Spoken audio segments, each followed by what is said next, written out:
Napag-usapan natin kapatid ng Abril ay ang buwan ng pag-aaral natin sa mga nagawa ni Kristo para sa atin, no? At nakita natin na ang ating mahal na Panginoong Jesucristo, bagamat siya ay Diyos, hindi niya ito inisip na panghawakan niya. Siya ay nagpakumbaba sa anyong alipin. Ibig sabihin, mula sa pagiging Diyos, siya ay nag-anyong tao, no? Isang manlilikha na nag-anyong nilikha para sa atin, kapatid. Bakit? Kasi mayroon siyang misyon para sa atin. Ano yung misyon ng ating mahal na Panginoong Jesucristo? Upang tayo ay maligtas. No? Ano yung fundamental na problema ng tao? Lagi natin itong tinatanong sa mga kongregasyon na ito sapagkat this is the gospel. Ano yung pinakamatinding problema ng tao? Ang tao ay makasalanan. Ang tao ay marumi, ang tao ay hindi banal, ang tao ay makasalanan. Magtaas ang kamay sa mga nandito na hindi pa nagkasala. Wala. Lahat tayo ay nagkasala. Lahat tayo ay makasalanan sa harapan ng isang banal na Diyos. So yun yung pinakamatinding problema natin. Akala nyo yung problema natin, pera? No? Although problema talaga yan. No? Pagkain, problema yan. Pero hindi yan yung pinakamatinding problema. Kasi yung mga bagay na yan, pwede mong ipagtrabaho. Wala kang pera, magtrabaho ka, magkakapera ka. Wala kang pagkain, magtrabaho ka, magkakapagkain ka. Pero ang problema, ang ating mga kasalanan, hindi natin kayang trabahuin. Walang kahit anong gawang mabuti ang tao upang takpan ang kanyang mga kasalanan. Hindi kayang bayaran ng mabubuting gawa ng tao ang mga masasamang gawa niya. Kaya nga kailangan natin ng isang tagapagligtas na kung saan sa kanyang mabubuting mga gawa, tatakpan niya lahat ng kasalanan ng buong sanlibutan. Babayaran niya ng kanyang buhay ang kasalanan ng buong sanlibutan. Dahil ang Diyos ay mabiyaya, dahil ang Diyos ay pag-ibig, dahil ang Diyos ay mahabagin, ibinigay niya ang tanging bugtong na minamahal niyang anak para sa atin. Upang siya ang magbayad, upang siya ang magtakip, upang siya ang tumubos para sa ating mga kasalanan. Kaya ngayong gabi kapatid, yun yung pag-aaralan natin. Ang ating mahal na Panginoong Jesucristo at ang kanyang nagawa sa krus ng Kalbaryo. Hindi ba kayo nagtataka? Kapag may nakikita kayong krus, lalo dito, no?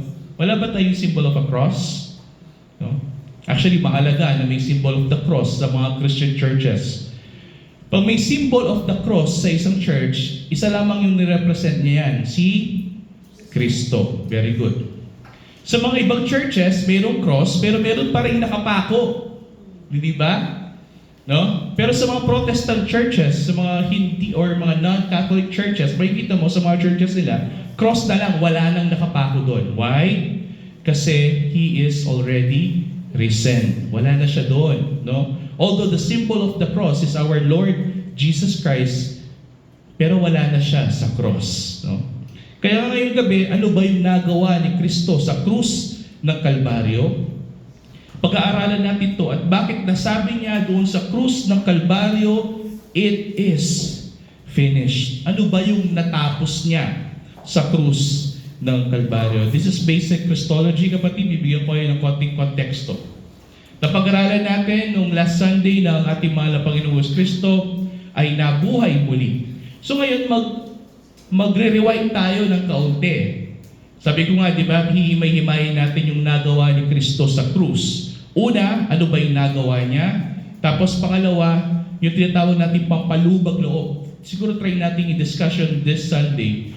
At yun ay napakahalaga rin, which we call propitiation. Kung ano ba talaga yung ginawa ni Kristo sa krus? Bakit kailangan mapako siya sa krus? Ano yung layunin ng Diyos para sa Kanya? Bakit kailangan niyang mapako sa krus? Pero ngayon, mag-rewind muna tayo.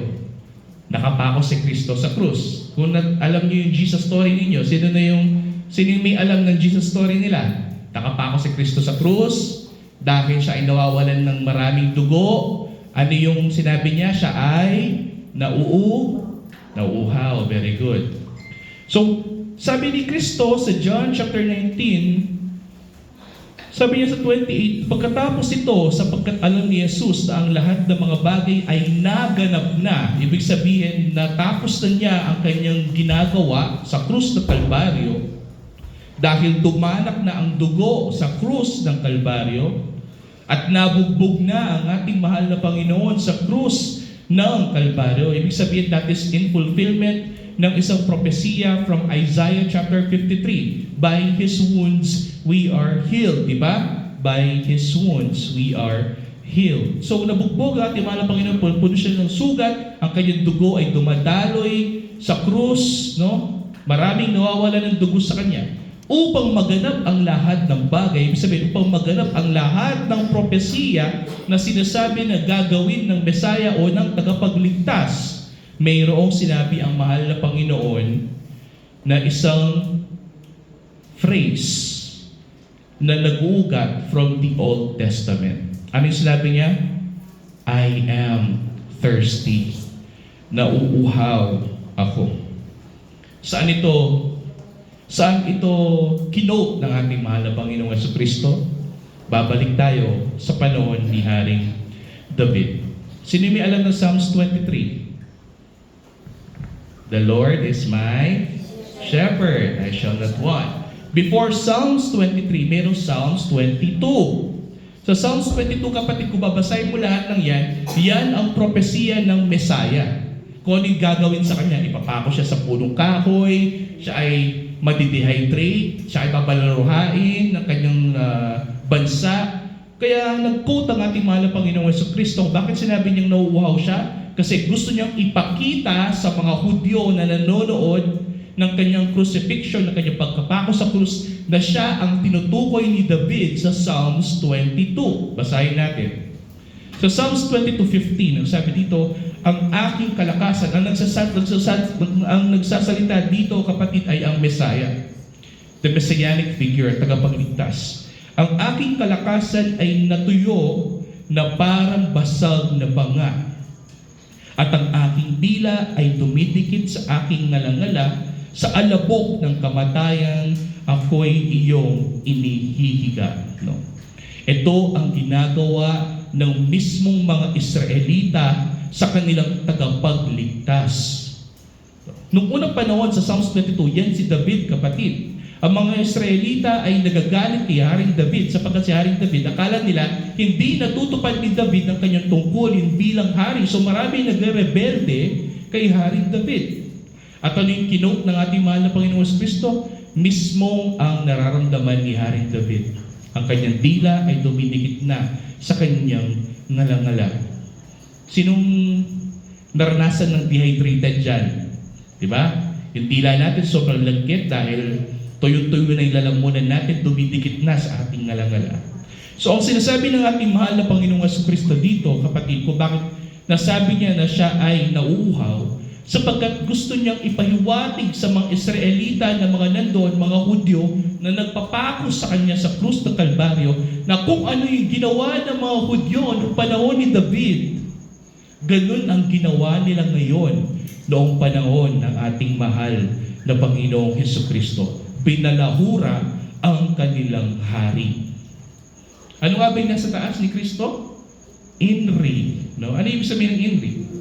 Jesus of Nazareth. No, Inri. Jesus Nazarenus, Jesus of Nazareth, the King of the Jews. So, ang sinasabi ng ating mahal na Panginoon sa Kristo dito, anong nangyari sa Israel? Bakit ipinako mismo ng Israel ang kanilang hari sa krus? Ano yung sinabi ng ating mahal na Panginoon bago dito? Upang matupad ang kasulatan. Bakit kailangan mapako si Kristo sa krus? Upang matupad ang kasulatan. Basahin pa natin sa John chapter 19 verse 29. Mayroon doong isang sisidlang puno ng maasim na alak. Kaya naglagay sila ng isang esponghang basa ng suka sa isang sanga ng isopo, kanilang inilagay sa kanyang bibig. Kaysa sa bigyan ng tubig ang ating mahal na Panginoong Kristo, ano ibigay sa kanya? Suka. Very good. Nanood siguro kayo, no? Yung iba, nagbasa ng Biblia. Okay. So, nung nauuhaw ang ating mahal na Panginoong Kristo, ang mga Romano ay kumuha ng isang espongha, yung ginagamit natin panlinis ng pinggan, nilagay sa suka, at yun yung nilagay doon sa kahoy upang itaas doon sa bibig ng ating mahal na Panginoong Hesukristo. Bakit ito ginawa ng mga Romano? Bakit hindi tubig yung ibinigay sa kanya? Bakit suka? Kasi ito rin naman, kapatid, ay na propesiya. Nasasabi sa banal na kasulatan na ang magliligtas sa ating mga makasalanan ay manghihingi ng tubig pero bibigyan siya ng suka. Tingnan natin sa Psalms 69:21. This is the Old Testament. No? Sabi dito ni Haring David, binigyan nila ako ng lason bilang pagkain at sa aking uhaw ay binigyan nila ako ng sukang iinumin. Ito ay paglalapastangan, kapatid, kay Haring David na ginawa din naman nila sa ating mahal na Panginoong Hesukristo. Nilapastangan nila ang ating mahal na Panginoong Hesukristo, kaya sa bigyan siya ng tubig, binigyan siya ng sukang maiinom. Bakit? Upang matupad ang mga propesiya. Ang sabi sa Biblia, ang magbabayad ng ating mga kasalanan ay mauuhaw. At ang sabi din sa Biblia, ang magbabayad ng ating mga kasalanan kapag siya ay nauuhaw, siya ay bibigyan hindi ng tubig, kundi ng suka. Kaya binigyan ng suka ang ating mahal na Panginoong Jesucristo. Hindi po yan coincidence. Hindi po yan nagkataon lamang na mayroong suka doon. No. Lahat ng ito ay itinalaga ng Panginoon na mangyari upang patunayan sa atin na ang mga propesiya noong unang panahon, 500, 600, 1,000 years ago before Christ, ay mangyayari at mangyayari sa panahon ni Kristo. At nangyari. Hindi po random yan, nabibigyan lamang siya ng suka. No, this is prophesied. No. Kaya ano nangyari? Noong binigyan siya ng suka, sa 30, basahin natin, John chapter 19, verse 30. Nang matanggap ni Jesus ang suka, ay sinabi niya, it is finished. Natupad na. In Greek, kapatid, that is tetelestai. Kaya ang pamagat ng ating pag-aaralan ngayong gabi na ito is tetelestai. That is the Greek for it is finished o natupad na. At itinungo ang kanyang ulo at siya ay namatay. Ngayon, ang tanong, kapatid, sasagutin natin ngayong gabi na ito. Ano nga ba yung natupad ni Kristo? Ano nga ba yung natapos ni Kristo? Ano nga ba yung naganap ni Kristo nung sabihin niyang natupad na? Ano nga ba yung naganap ni Kristo nung sabihin niyang naganap na? Ito yung pag-aaralan natin ngayong gabi na ito. It is finished in English. In Greek, tetelestai. Alam mo yung katang, Jesus, you have overcome the world. Hallelujah, you have overcome. Diba? Bakit natin kinakanta yun? Kasi nagtagumpay ang ating mahal na Panginoong Jesucristo. He has overcome. Ano nga kayong napagtagumpayan niya? Pag-aralan natin. Kung siya ay nagtagumpay, ibig sabihin natapos ng ating mahal na Panginoon ang kanyang misyon. Kaya siya bumaba dito sa lupa kasi mayroon siyang misyon. Babalik tayo sa problema natin kanina. Ang pinakamatinding problema ng tao ay ang tao ay makasalanan. Ang tao ay marumi. Walang gawang mabuti ng tao, ng ating mga sarili, na kaya nating takpan yung ating mga ginawang masama. So, kung ganon, walang gawang mabuti ng tao ang kayang takpan ng kanyang mga ginawang kasalanan, Paano tayo maliligtas? Yun yung problema natin. Paano tayo makakalapit sa isang Diyos na banal na hindi tayo mamamatay? That's why Jesus came. Kaya dumating ang ating mahal na Panginoon Jesucristo. Kaya siya bumaba dito sa lupa upang tuparin niya ang kanyang misyon para sa atin. Yung hindi natin kayang gawin, ginawa ng ating mahal na Panginoong Jesucristo. Ano ba yung natapos niya o nagawa niya sa krus ng Kalbaryo? Bibigyan ko kayo ng 4 na puntos na pag-aaralan natin ngayong gabi na ito. Una, ang pagtubos na naibigay sa kanya ng Ama ay natupad at ang kasalanan natin ay nabayaran. Pangalawa, ang dyablo ay natalo at nawalan ng kapangyarihan. Yun ang natupad ni Kristo sa krus. Pag-aaralan natin mamaya bakit natin nasabi yun. Pangatlo, ang matuwid na kautusan ng Diyos ay naisagawa. Ibig sabihin, ang kautusan ng Diyos ay natupad ng perpekto sa buhay ni Kristo. Ang banal na kapuotan ng Diyos, ang pagkagalit ng Diyos sa kasalanan ay napayaw o nawala. Ang tawag dyan, kapatid, ay propitiation. Pag-aaralan din natin yan ng masinsinan next week. Next Sunday. At ang pang-apat, ang lahat ng propesiya ay nangyari at natupad ng ating mahal na Panginoong Jesucristo. 4 na puntos ngayong gabi na ito. Punta tayo sa unang puntos, kapatid. Ang pagtubos na naibigay sa Kanya ng Ama ay Kanyang natupad. Pag sinabing pagtubos, nung Sunday, nilalong ko yan. Kapag meron kang isinangla, paano mo makukuha? Tutubusin mo. Paano mo tutubusin? Babayaran mo yung iyong utang. Di ba? Kapag nag-uutang ka, may collateral. Di collateral, yung isasangla mo, kung ginto man yan, or cellphone, no, or titulo ng bahay ninyo. Para makuha mo muli yun, kailangan bayaran mo iyong utang. Ganyan ang kasalanan, kapatid. Every time na gumagawa tayo ng kasalanan, nagkakaroon tayo ng utang sa Diyos. Kaso ang problema, hindi natin kayang bayaran yung ating mga pagkakautang sa Diyos ng mabubuting mga gawa. Kahit magpakasanto ka pa dyan, hindi mo kayang bayaran yung mga kasalanan na nagawa mo. Hindi mo kayang takpan ng inyong mabubuting mga gawa ang mga ginawa ninyong masasama. So paano natin matutubos yung ating mga sarili mula sa ating pagkakautang sa Diyos? Ang sabi sa Biblia, wala. Wala tayong magagawa upang tubusin natin ang ating sarili. Paano kung ito yung tatanong ko sa inyo? Paano kung mayroong isa? Mayroong isa na lumakad dito sa mundong ito bilang tao na kaya niyang gawin na tubusan niya kahit ang kasalanan ko, ang kasalanan ninyo, ang kasalanan ng rapist doon sa nakulong sa 174, ang kasalanan ng isang mamamatay tao, ang kasalanan actually ng buong mundo ay kaya niyang bayaran ng kanyang sariling buhay. What if sabihin ko na mayroong ganon? Maniniwala po ba kayo sa akin?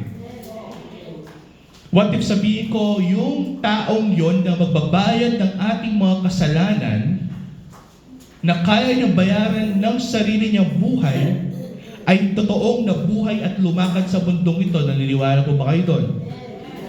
Kahit hindi niyo nakita, naniniwala kayo doon? Totoo? Ang tawag dyan, kapatid, ay pananampalataya. Kung gayon, sumasampalataya kayo na mayroong isang tao na lumakad dito sa mundong ito na kaya niyang tubusin ang ating mga kasalanan. At mayroon siyang misyon. Ang iyong misyon, tubusin ang ating mga kasalanan. Iligtas tayo sa ating mga kasalanan. Sino siya? Ang ating mahal na Panginoong Jesucristo. Kaya nga, noong nakapako ang ating mahal na Panginoong Jesucristo, nung binigyan siya ng suka, nung sinabi niyang natupad na, it is finished, tetelestai, natupad na. ng ating mahal na Panginoong Jesucristo, yung hindi natin kayang gawin. Ano yun? Tubusin ang mga kasalanan ng mundong ito. Remember, last week, nung makita ni John the Baptist ang ating mahal na Panginoong Jesucristo sa malayo, nung pagkakita pa lang niya, kahit hindi niya kilala, naramdaman na niya ang presensya na naglalakad ng isang tao na may presensya at kabanalan ng isang Diyos. At nasabi niya, "Behold, the Lamb of God who takes away the sin of the world." Siya lamang, kapatid, ang makakapagtubos ng kasalanan ng buong mundo. Basahin natin, kapatid, sa Hebrews chapter 9, verse 11 to 12. Sabi dito ng manandat sa Hebreo, "Ngunit pagdating ni Kristo na dakilang saserdote," pag sinabi saserdote, ano yan? Pari. Very good. Sino nagsabi pari? Okay. Kapag sinabing saserdote, ito ay ang mga pari. Ano kasi ginagawa ng pari? Siya yung namamagitan sa tao at sa Diyos. Okay, very good. Ngunit pagdating ni Kristo na dakilang saserdote ng mabubuting bagay na darating, sa pamamagitan ng lalong malaki at lalong sakdal na tabernakulo na hindi gawa ng mga kamay, sa makatwid bagay, hindi sa paglalang na ito. Kasi sabi dito, kapatid, na ang ating mahal na Panginoong Kristo, sabi niya nung siya ay nasa lupa, "In 3 days, I will rebuild the temple." Sabi niya. Ayaw din ang maniwala. Ano yung ginawa ng ating mahal na Panginoong Kristo? After 3 days, He rose again. At ano nangyari? He is our temple. Your bodies, yung inyong mga katawan, is the temple of the living God. God resides in you. Bakit? Because if you are in Christ, kung si Kristo na ang ating templo, at tayo ay na kay Kristo, at tayo na ang templo ng Diyos, ibig sabihin ng Holy Spirit ay kaya ng pumasok at puspusin tayo ng banal na Espiritu, sapagkat tayo na ay templo ng Diyos. At ang pagkatemplo ng ating mga katawan ay hindi gawa ng ating sariling mga kamay. Ano yung sinasabi dito? Hindi na gawang mabuti ng tao. Kung bakit tayo ay itinuring na templo at tabernakulo ng Diyos, ito ay ayon sa ating dakilang saserdote na si Hesus Kristo. Bakit ito ginawa ng ating Panginoon Hesus Kristo sa 12? At hindi rin naman sa pamamagitan ng dugo ng mga kambing at ng mga bulong baka kung bakit tayo ay nalinis, kundi tayo ay natubos, nalinis sa ating mga kasalanan sa pamamagitan ng dugo, ng sariling dugo ni Kristo. Ay pumasok minsan magpakailanman sa dakong banal at kinamtan ang walang hanggang katubusan. Tingnan mo dyan yung word na yan, kapatid. Namatay si Kristo sa krus. Nung sinabi niya, dumali na yung dugo sa krus sa Kalbaryo, nung sinabi niya, "It is finished." Natupad na. Tetelestai. Dahil sa ginawang yun ng ating mahal na Panginoong Jesucristo, siya na ngayon ay nasa langit kasama ng Ama sa langit, at siya ay namamagitan para sa atin bilang ating dakilang saserdote upang tayo ay magkaroon ng 30 years lamang ba na katubusan? 50 years lamang ba na katubusan? 100 years? 2,000 years lamang ba na katubusan? Ano yung sinabi dyan? Walang hanggang katubusan. Ang dugo ni Kristo na dumaloy sa krus ng Kalbaryo ay sapat na upang bayaran lahat ng kasalanan ng buong mundo. Tubusin lahat ng kasalanan ng buong mundo. Kahit ang isang tao paulit-ulit nagkakasala, kung siya ay magsisisi at maniniwala sa gospel, sa mabuting balita na ipinapahayag ng ating mahal na Panginoong Kristo, pati yun babayaran ng ating mahal na Panginoong Kristo. Gamit lamang ang kanyang dugo na dumaloy sa krus ng Kalbaryo. Ano ibig sabihin yan? Ibig sabihin, hindi na natin kailangan mag-alay pa ng mga kambing ng mga baka. Hindi na natin kailangan pang itaas ang katawan ni Kristo at ialay every time sa misa. Hindi na natin kailangan gawin pa yan, kapatid, sapagkat it is finished.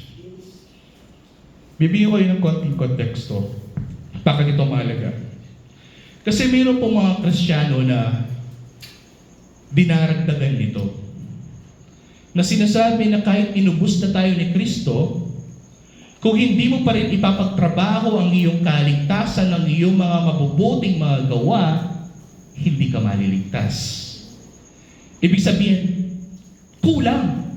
Kulang pa yan. Kailangan dagdagan pa natin. Kailangan gumawa pa tayo ng mabuti. Ang tanong, kapatid, ganito. Gumagawa ka ba ng mabuti dahil gusto mong dagdagan pa yung nagawa ni Kristo? Kasi para sa iyo hindi pa sapat, so kailangan ipagtrabaho mo pa ang iyong kaligtasan? O gumagawa ka ng mabuti kasi naiintindihan mo yung ginawa ni Kristo para sa iyo, na tinupad na niya ang lahat ng bagay para sa iyo.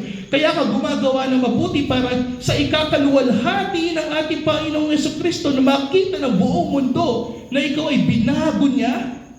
Na dati si Brother Ronnie ay walang pakialam sa ating mahal na Panginoong Jesus Kristo. Ngayon, kahit buong sambahayan niya ay niyayaya niya dito sa paglilingkod sa ating mahal na Panginoong Jesus Kristo, kasi naiintindihan niya yung ginawa ni Kristo para sa kanya. Ginagawa ba niya yun upang maligtas siya? O ginagawa niya yun upang malaman din ng kanyang mga kapitbahay, malaman ng kanyang mga kapatid, malaman ng kanyang buong sambahayan ang mabuting balita na nalaman niya na si Kristo sa kanyang pagkapako sa krus ng Kalbaryo, natupad na niya ang lahat ng katubusan ng ating mga kasalanan para sa atin. At kung maniniwala ka doon, ikaw ay maliligtas. Hindi ba napakaganda? Kasi kung ikaw ay gumagawa ng mabuti para iligtas ang iyong sarili, mapapagod ka, kapatid. Bakit? Sa bawat isang gawa mo mabuti, mayroong katapat yan ng isang pagsisinungaling, ng isang pagkakasala, ng isang pag-iinit ng ulo. Ano nangyayari niyan? Di back to zero ka. Di hindi ka na naman ligtas, mapapagod ka, kapatid. Imagine, ngayong araw na ito, nagbigay ka ng ulam sa iyong kapitbahay. Isang magandang gawa ng isang Kristiyano. Nagluto ka ng maraming adobo. Diba? Naparami ang iyong adobo, nalaman mo, birthday ni Sister Mags, binigyan mo siya ng adobo, no? Kasi gusto mo masaya siya, birthday niya. So may magandang ginawa ka. Masaya ka, may ginawa kang magandang bagay. So, ginagawa mo ba yan kasi gusto mo ipakita sa Diyos na kaya mong gumawa ng mabuti para iligtas ka niya? Kung yun yung ginawa mo, kapatid, after nun, pagka uwi mo sa bahay, makikita mo yung asawa mo, hindi pa siya naghuhugas ng pinggan. So anong nangyari? Umilit yung ulam mo. Sasabihin mo, di na naman naghugas ng pinggan yung asawa ko. O yung ginawa mo mabuti, natakpan na ng inyong mga kasalanan. Anong mangyayari? Mapapagod ka. Kailangan ko na naman gumawa ng mabuti para takpan yung kasalanan na nagawa ko. Ano mangyayari sa iyo, kapatid? Mababurn out ka. Baka 40 years old ka pa, lupa na kang 60 years old. Waling-waling may iligtas yung sarili mo. Ano yung mabuting balita? Ang mabuting balita, kapatid, hindi mo na kayang gawin yun upang iligtas ang iyong sarili. Gawin mo yun upang ipakita sa iyong mga kapitbahay, sa iyong mga kaibigan, sa iyong mga kaanak, kung ano yung magandang ginawa ng ating mahal na Panginoong Kristo sa buhay mo, na ikaw ay kanyang binago, upang ang Diyos na ating sinasamba ay maluwalhati sa pamamagitan ng iyong pamumuhay. At kung maiinit man yung ulo mo, hindi mo maiwasan na ikaw ay napabura, ano yung sinabi ng Panginoon? Repent. Magsisi ka sa nagawa mong kasalanan. Tingnan mo itong kasalanan na ito na isang mabigat na bagay. Sapagkat sa buhay ng Kristiyano, every time na gumagawa ka ng kasalanan, ano yung nafe-feel mo? Mabigat, hindi ba? Kapag mabigat, ano yung ginagawa ng tao? Siya ay napapaluhod. At At kung mabigat na ang iyong mga kasalanan, kapatid, lumuhod ka sa iyong Panginoon. At sinabi ng Panginoon, ang kanyang katubusan sa ating mga nagawang kasalanan ay walang hanggan, kapatid. Kasi sa buhay natin, kahit ikaw pa'y pinakamagaling na Kristiyano, kahit si Pablo pa, sila ay nagkakasala. Sapagkat tayo pa rin ay nasa laman, at tayo pa rin ay naglalakad sa laman, at habang tayo ay nasa laman, tayo ay patuloy na magkakasala. Pero totoo yung sinabi ni Brother Ronnie kanina, mapalad ang taong lumalakad sa Espiritu. Sapagkat hindi niya binibigyan ng pansin ng kanyang laman. Sapagkat kung ang laman ang inyong bibigyan ng pansin, ang sasabihin ng laman, matulog ka ngayon. Bakit ka pa mag-a-attend ng church? Pagod ka sa trabaho bakit di ka na lang matulog? Pero dahil tayo ay naglalakad sa Espiritu, sa pananampalataya sa ating mahal na Panginoong Jesucristo, yung katamaran mo na yon ay bibigyan ka ng kalakasan ng Diyos. Sapagkat nararapat na sa tuwing Miyerkules at sa tuwing Linggo, ibigay natin ang ating oras sa pasasalamat, pagpupuri, pagluluwalhati, at pagsamba sa ating mahal na Panginoong Jesucristo na nagbigay sa atin ng walang hanggang katubusan ng ating mga kasalanan. Next time na magkakasala ka, lumuhod ka sa Kanya. At ang Diyos ay kayo papatawarin. Sapagkat ang kanyang katubusan ay walang hanggan. Hebrews 10:12, kapatid. Ngunit siya, ang ating mahal na Panginoon Jesucristo, nang makapaghandog ng isa lamang haing patungkol sa mga kasalanan magpakailanman, ay umupo sa kanan ng Diyos. May kita mo dito, kapatid, na makapaghandog ng isa lamang na hain. Ano ibig sabihin nito? Na hinandog niya ang kanyang sariling buhay bilang handog na hain sa harapan ng isang banal na Diyos. Ang kanyang paghahain ng kanyang buhay, ang kanyang pagtupad ng kautusan, o sinabi niya, it is finished, ay patungkol sa ating mga kasalanan. Ibig sabihin ang ating mga kasalanan ay kanyang binayaran sa krus, at ito ay mabisa. Ilan years? Unlimited, kapatid. Only redemption. Nung ating only rise, ating only redemption. Imagine, kapatid. Every time na magsisisi ka sa mga nagawa mong kasalanan, papatawarin ka ng Panginoon. Pero huwag kang mag-abuso. Sabi nga nila, yung mga nagkakasala ng paulit-ulit sa isang kasalanan ay di totoo nagsisisi. Kasi kapag ikaw ay nagsisisi, ibig sabihin, binabago mo na yung iyong pag-iisip. Kung ikaw ay nagnakaw at naramdaman mo na ito ay kasalanan, pinagsisihan mo sa Panginoon, Panginoon, patawarin mo ako sa nagawa kong kasalanan. Hindi ko napigilan ng aking laman na aking kunin yung 20 pesos doon sa pitaka ng aking asawa na hindi ko sinasabi sa kanya, kumupit ako ng 20 pesos. Mahal na Panginoon, patawarin mo ako. Pero kinabukasan, kumupit ka na naman ngayon, 50 na. No? Hindi ganon, kapatid. Kapag nagsisisi ka sa ating mahal na Panginoon Jesucristo, dapat hindi mo na ulitin. Kaya nga kung magkakasala man kayo sa Panginoon, huwag kayong mahiyang lumapit sa trono ng biyaya ng Diyos. Sapagkat ang kanyang natupad sa krus ng Kalbaryo ay isang katubusan, hindi lamang para sa akin, para sa inyo, para ito sa lahat ng tao sa buong mundo, hindi lamang nung panahon niya, hindi lamang nung panahon nito, mula sa panahong isinilang si Adan hanggang sa mga darating pang panahon, ito ay magpakailanman. Yun ang natupad ng ating mahal na Panginoong Jesucristo sa krus ng Kalbaryo, isang katubusang mabisa sa lahat ng panahon at sa lahat ng tao sa mundong ito. Kung sinabi niyo, it is finished, ay dahil nais ipakita ng Panginoon na mahal niya tayo sa krus ng Kalbaryo. Ano pa? Nung sinabi ng ating mahal na Panginoon Kristo that it is finished, tetelestai, or natupad na, ang ating mahal na Panginoon Kristo ay nagtagumpay mula sa kapangyarihan ng dyablo. Bakit? Ano nga ba yung ginagawa ng dyablo sa mundong ito? Nandito lang ba yung dyablo para magbakasyon? Hindi. Ang ginagawa ng dyablo rito ay upang panatilihin na ang mga tao ay gumagawa ng mga makalabang, mga makamundong mga bagay. Sino yung paborito ng dyablo? Yung bang mga unbelievers? Hindi. Kasi bakit pa niya paglalaanan ng oras yung mga yun sila mismo, papatayin nila yung kanilang sarili Di ba? Ang laman nila mismo ang gagawa ng kasalanan. So hindi na bibigyan ng oras ng dyablo yung mga unbelievers. Sino yung paboritong pinupunteriya ng dyablo? Ang mga believers. Tayo, kapatid. Paano tayo tinutukso ng kaaway? Nandito ka sa church, bibigyan ka niya ng kahinaan.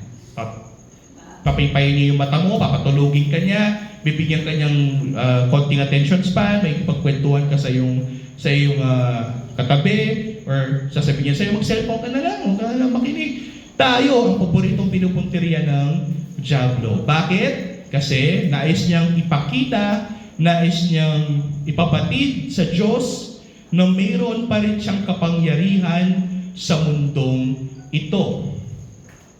Ang tanong, kaya ba tayong kunin ng dyablo mula sa kamay ng ating Panginoon? Yun yung sasagutin natin ngayong gabi na ito.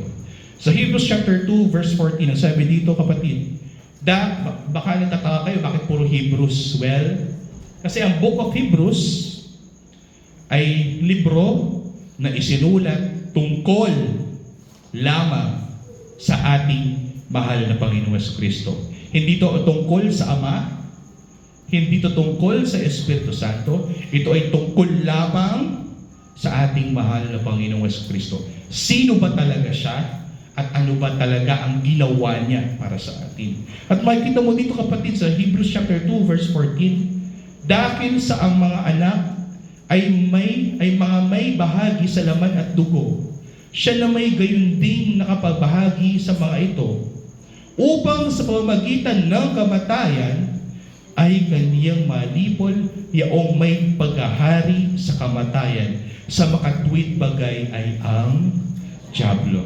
Ano yung dahilan kung bakit namamatay ang tao? Kasi tayo pa rin ay nasa presensya ng kasalanan na pinaghaharian ng dyablo.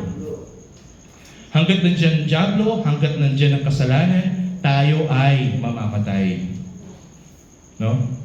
Kaya nga ano yung hinihintay natin? Yung mahiwalay tayo mula sa kasalanan. Yung mahiwalay tayo mula sa dyablo. Ang paghihiwalay or to be separated in English, what is it called?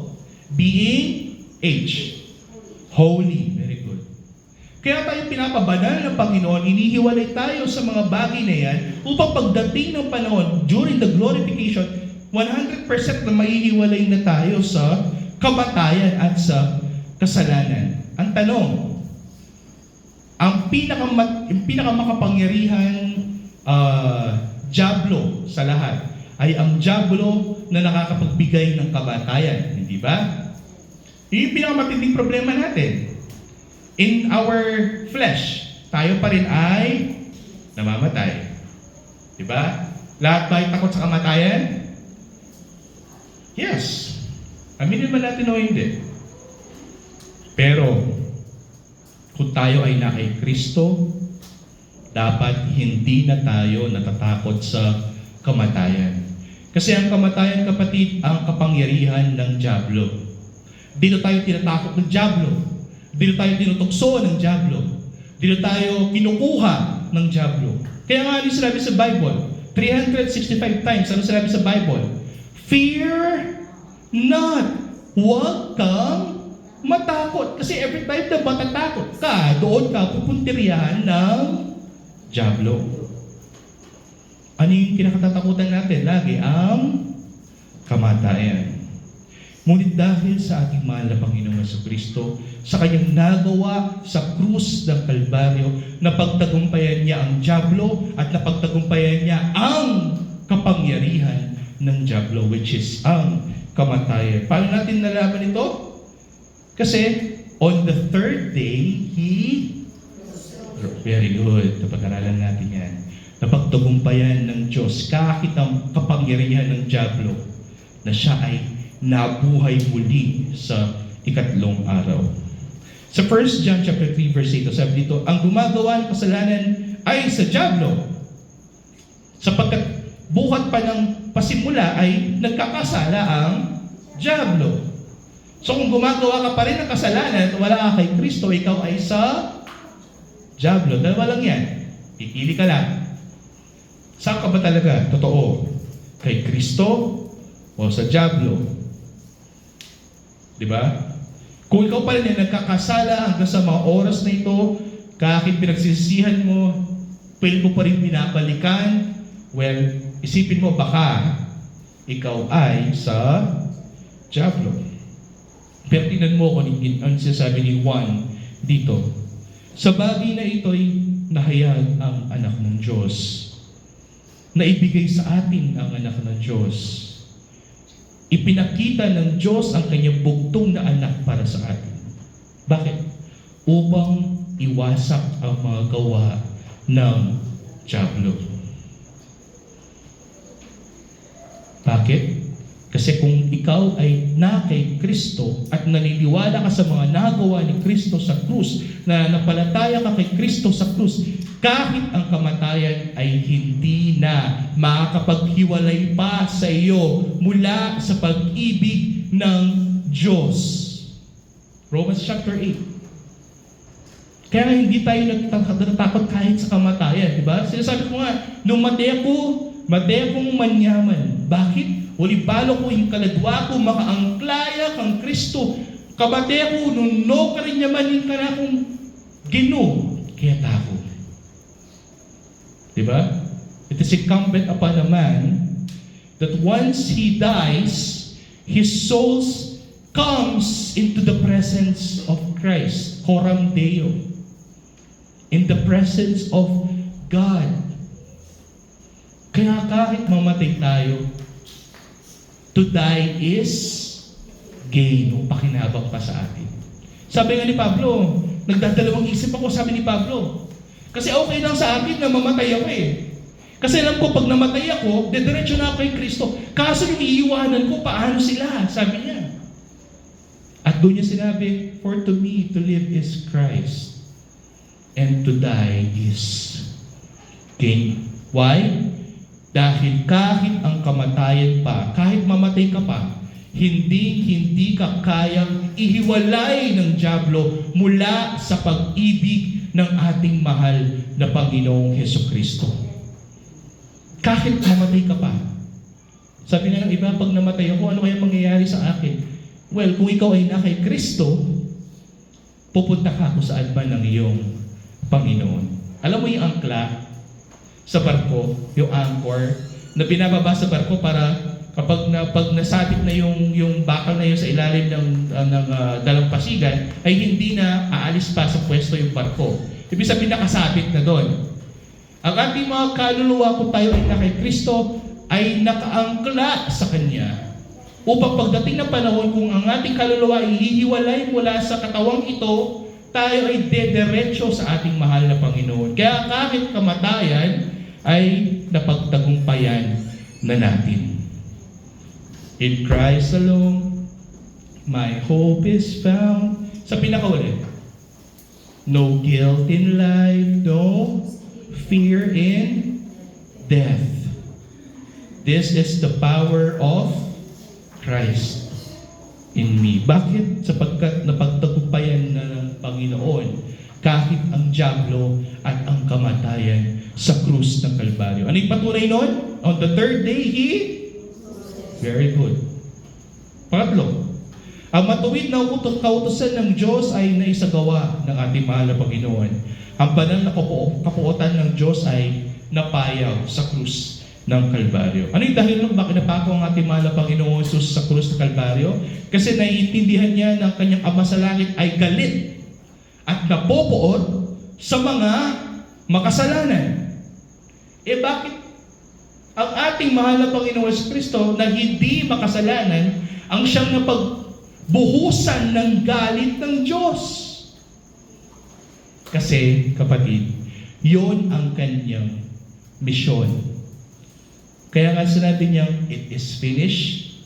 Kasi naibuhos na sa akin lahat ng galit ng aking Ama upang tayo na maniniwala sa Kanya ay hindi na magalit ang Diyos sa atin. Kaya doon sa kantang Jesus Thank You, the wrath of God was fully satisfied sa ating mahal na Panginoon Kristo. Pag-aaralan natin yung next Sunday, pero may gabi papahabyawin natin sa Romans chapter 3, verse 25. Sabi ito ni Pablo, na siyang inalay ng Diyos. Again, sino yung inalay ng Diyos dyan? Ang kanyang anak. Sino yan? Very good. Na siyang inalay ng Diyos na maging pampalubag loob. Pag sinabing pampalubag loob, kapatid, mayroong galit at para mawala yung galit, magkaroon ng pampalubag loob, kailangan meron siyang buhusan ng galit. Kailangan meron siyang parusahan. Diba? Ako, pag galit na galit ako, although wala akong anak, meron akong kapatid, si Zach, nung bata siya. Galit na galit ako sa kanya kasi binato niya yung kalaro niya. No? Galit na galit ako sa kanya. Sobrang galit ko, kinuha ko yung hanger, at saka ako siya pinalo. Hindi ako na-satisfy agad, hindi ko siya pinalo ng pinalo. Hanggang sa masatisfy ako, kapatid. Nung nasatisfy, nung palo na ako sa kanya, doon na ako tumigil. Kasi nakuha ko na yung gusto kong ibuhos yung galit ko sa kanya. Ganyan ang ginawa ng Diyos sa kanyang anak. Kaysa sa ibuhos ng Diyos ang galit niya sa atin, nagunawin niyang muli ang mundong ito tulad ng ginawa niya ng panahon ni Noah sa galit ng Diyos, ginunaw niya ang mundong ito. Kaya sa gunawin ng Diyos ang mundong ito, ibinuhos niya ang kanyang galit. Kanino? Sa kanyang bugtong na anak na hindi naman makasalanan. Na dapat sana'y tayo ang nakapako sa krus. Na dapat sana ang mga kasalanan natin ang binabayaran natin sa krus.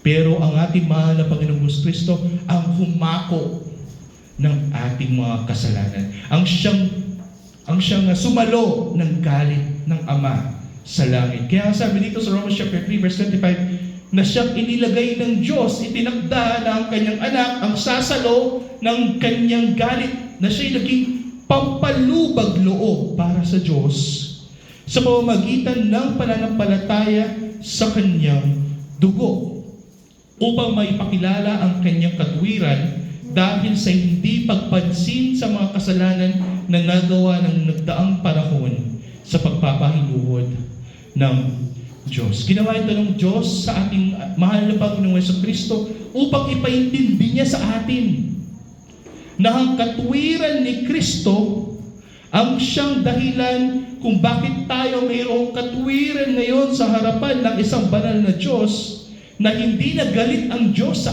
atin, na hindi na tayo kaaway ng Diyos dahil sa ginawa ni Kristo sa krus ng Kalbaryo. Yung sinabi niyang, it is finished. Ano yung sinabi niya doon? Hindi na galit ang aking Ama sa inyo.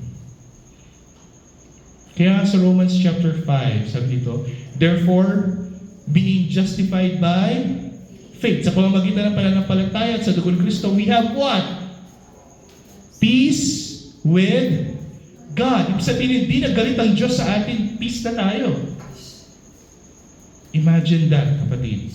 Yun ang nagawa ng ating mahal na Panginoong Kristo sa krus ng Kalbaryo. Hebrews chapter 2, verse 17. Kaya't nararapat na sa Kanya na sa lahat ng mga bagay ay matupad sa Kanyang mga kapatid, upang maging isang dakilang saserdoteng mawain at tapat sa mga bagay na nauukol sa Diyos. Bakit ito ginawa ng ating mahal na Panginoon Hesus Kristo?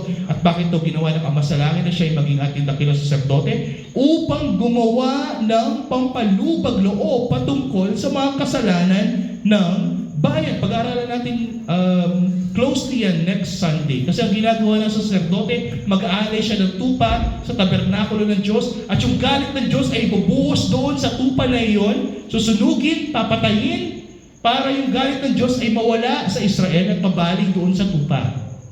Yun yung ginagawa ng saserdote. Diba? Kapag nagkakasala ang Israel, ang gagawin ng pari, maghanap sila ng pinakamatabang kambing o pinakamatabang tupa at iaalay nila sa Diyos, susunugin nila sa kanyang altar upang ang galit ng Diyos ay maibuhos doon sa hayop. Pero sabi sa Biblia, walang haing hayop ang nakakapagpalubag loob sa galit ng Diyos. Hanggang ngayon, galit pa rin ng Diyos. Sinasabi ng Hebrews. Paano mawawala ang galit ng Diyos sa atin? Kung sasampalataya tayo sa nagawa ni Kristo sa krus ng Kalbaryo, na ang galit ng Ama sa Langit ay naibuhos sa Kanya upang ang galit ng Diyos ay mabalik hindi kay Sister Casey, hindi kay Sister Cess, kundi sa mismong anak niya.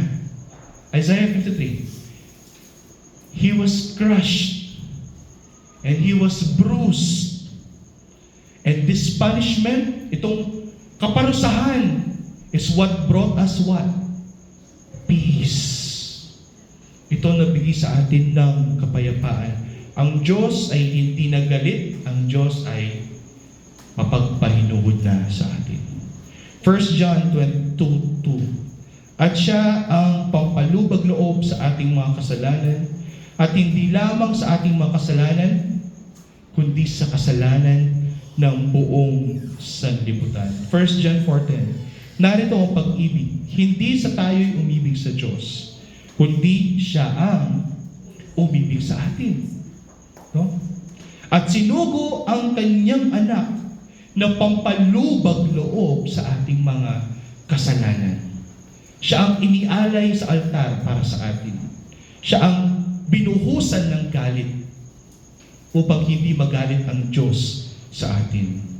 This is John chapter 3 verse 16. The same author ng 1 John, babalik tayo sa John 3:16. For God so loved the world that He gave His only begotten Son, that whosoever believe, maniniwala kay Kristo, will not perish but will have eternal life. Why? Sapagkat siya ang magbibigay ng pampalubag loob sa atin.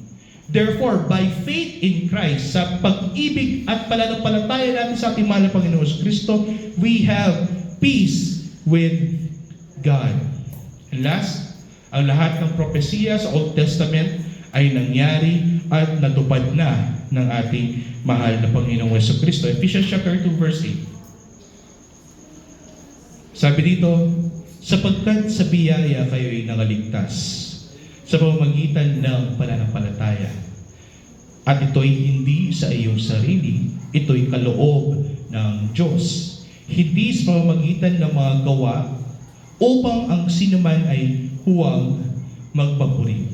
Ang sinasabi dito ni Apostol Pablo, na lahat ng mga propesiya ng unang panahon ay tinupad ng ating mahal na Panginoon sa Kristo. Tinupad niya ang kautusan sa atin upang tayo ay magkaroon ng kaligtasan. Yung hindi natin kayang gawin na ipagtrabaho ang ating kaligtasan, ang ating mahal na Panginoon Kristo ang nagtrabaho para sa atin. Siya ang tumupad ng kautusan para sa atin. Kung siya ay namatay sa krus ng Kalbaryo, siya rin naman ay nabuhay para sa ating katuwiran. Ang ginawa ng ating mahal na Panginoon Kristo sa krus ay upang tubusin ang ating mga kasalanan. Pero upang tayo maging matuwid sa harapan ng Ama sa Langit, kailangan mayroong tumupad ng kautusan para sa atin. Hindi natin kayang gawin yon. Ginawa ng Panginoon para sa atin. At dahil doon, lahat ng may kinalaman sa ating kaligtasan ng ating mga kaluluwa ay biyaya lamang ng Diyos na ibinigay niya sa atin. Bakit? Sapagkat kung wala ang kanyang bugtong na anak na ibinigay sa atin, kung wala siya, wala tayong kaligtasan. Sino ang biyaya sa buhay natin? Ang ating mahal na Panginoong Kristo. Kung wala siya, walang kaligtasan. Kaya sabi ni Pablo rito, sa pamamagitan ng biyaya, kayo'y nangaligtas sa pamamagitan ng pananampalataya. Kanino yan? Kay Kristo Jesus, sa kanyang mga nagawa para sa iyo. Kung naniniwala ka na natupad ni Kristo lahat ng mga kautusan para sa iyo, ibig sabihin yan ang magliligtas sa iyo. Hindi sa iyo mga mabubuting mga gawa na ito ay maliligtas, sapagkat kung inaasa mo sa inyong mabubuting mga gawa, yung kaligtasan, ikaw ay mapapagod, kapatid. At pagdating ng panahon, meron kang ipagmamayabang at ipagmamapuri sa harapan ng isang banal na Diyos. Kaya hindi ibinase sa ating mga mabubuting gawa ang kaligtasan, ibinase nila kanino? Sa ating mahal na Panginoong Jesucristo. Sa Kanya ibinatay ang ating kaligtasan. Kung sino siya at sa Kanyang nagawa. Kanyang ibinigay ng malaya ang Kanyang buhay para sa atin. Dito ako magtatapos, kapatid. Sa Luke 23:46, at si Jesus na sumigaw ng malakas na tinig ay nagsabi, Ama, sa aking mga kamay, sa mga kamay mo ay ipinagtatagubilin ko ang aking espiritu. At pagkasabi nito ay nalagot ang kanyang hininga. Ladies and gentlemen, hindi nalagot ang hininga ng ating mahal na Panginoong Jesucristo dahil nawalan siya ng dugo. No. Hindi nalagot ang hininga ang ating mahal na Panginoong Jesucristo sapagkat siya ay nauhaw. No. Hindi nalagot ng hininga ang ating mahal na Panginoong Jesucristo dahil sa organ failure. No. Nalagot ng hininga ang ating mahal na Panginoong Jesucristo dahil voluntaryo niyang ibinigay ang kanyang espiritu sa Diyos. Siya mismo, kapatid, pinatay niya ang kanyang sarili exactly 3 p.m. in the afternoon. Why? Sapagkat yon ang propesiya. Pagkasabi niya, Ama, sa mga kamay mo ay ipinagtatagubilin ko ang aking espiritu. After that, in a split second, siya ay namatay. Ang sinasabi dito, kahit sa kanyang mismong buhay, mayroong kontrol at kapangyarihan ang ating mahal na Panginoong Jesucristo. Kaya niyang patayin at kaya din niyang buhayin ang kanyang sarili. Bakit natin nasasabi ito? Sapagkat siya'y naupo na sa kanan ng kapangyarihan. He is now the Lord. He is now the Sovereign One. Imagine that. Hindi namatay sa krus ang ating mahal na Panginoong Jesucristo dahil maraming dugo yung nawala sa Kanya. No.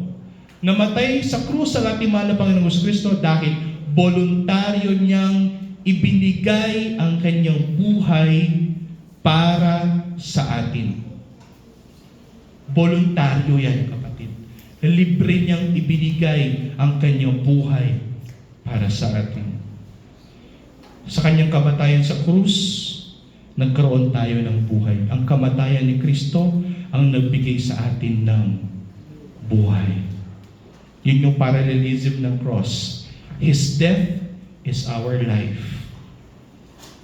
Ito lahat ay biyaya ng Diyos para sa atin.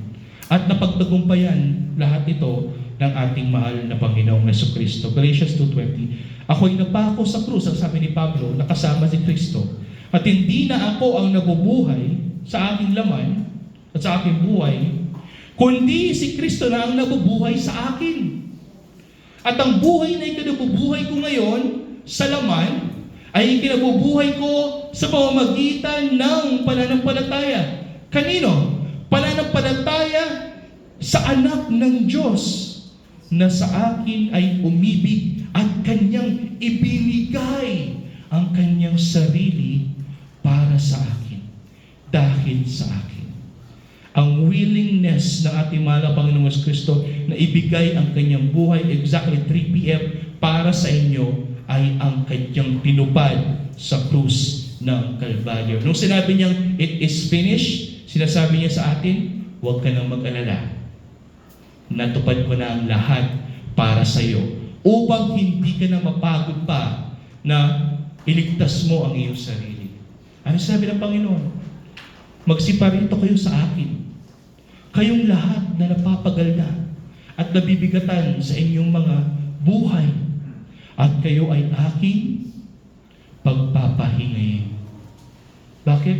Kasi hindi mo na kailangan pang ipagtrabaho ang inyong kaligtasan.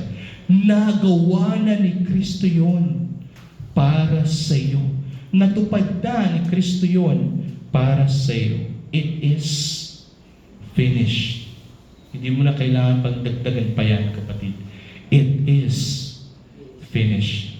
Purihin ng Diyos, luwalhatiin ang ating mahal na Panginoong Kristo na tumupad ng lahat ng bagay para sa atin. Tayo manalangin ng gabi nito.